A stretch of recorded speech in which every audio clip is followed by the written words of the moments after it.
Les travaux de l'audition parlementaire aux Nations Unies au titre de l'année 2022 se sont clôturés le vendredi sur une note positive.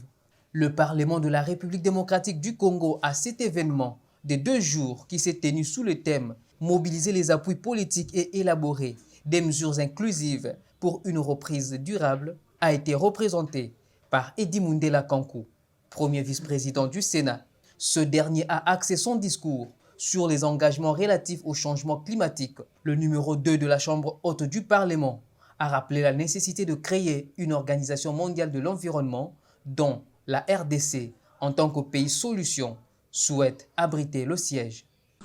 C'est ici le lieu de rappeler la nécessité de créer une organisation mondiale de l'environnement dont la République démocratique du Congo, en tant que pays solution, souhaiterait abriter le siège, comme témoignage de son engagement d'assurer ses statuts. Le Parlement congolais, à travers son représentant, a formulé 3 propositions à l'Assemblée. Premièrement, en ce qui concerne les réformes institutionnelles à mener, le Parlement congolais propose de réfléchir sur l'adoption de politiques publiques privilégiant les investissements dans les énergies renouvelables. Deuxièmement, relativement à la question concernant l'emprise des intérêts privés sur l'intérêt général, il y a lieu de réfléchir sur 2 pistes.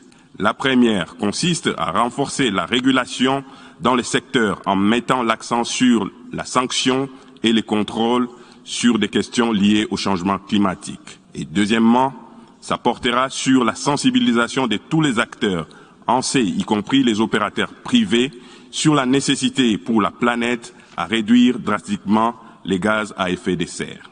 Troisièmement, sur la question de la protection de l'environnement, impose que la femme soit associée à tous les niveaux de négociation intégrant cette thématique. Cette masculinité positive ne peut être efficace que si la femme est formée et informée suffisamment sur les enjeux de cette question.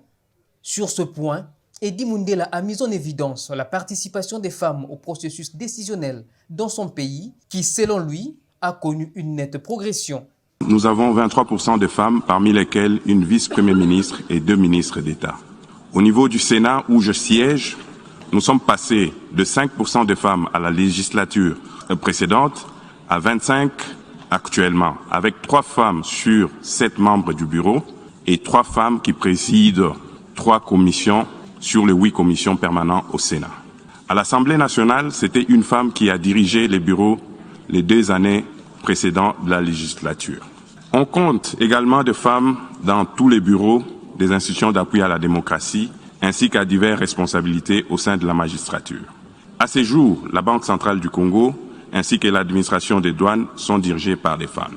On les trouve également à la tête de plusieurs missions diplomatiques de la République démocratique du Congo à travers le monde. L'audition parlementaire 2022 a pour objectif de faire progresser le débat mondial aux Nations Unies et dans les capitales du monde autour du développement durable dans un contexte marqué par une crise sanitaire sans précédent née de la pandémie de Covid-19.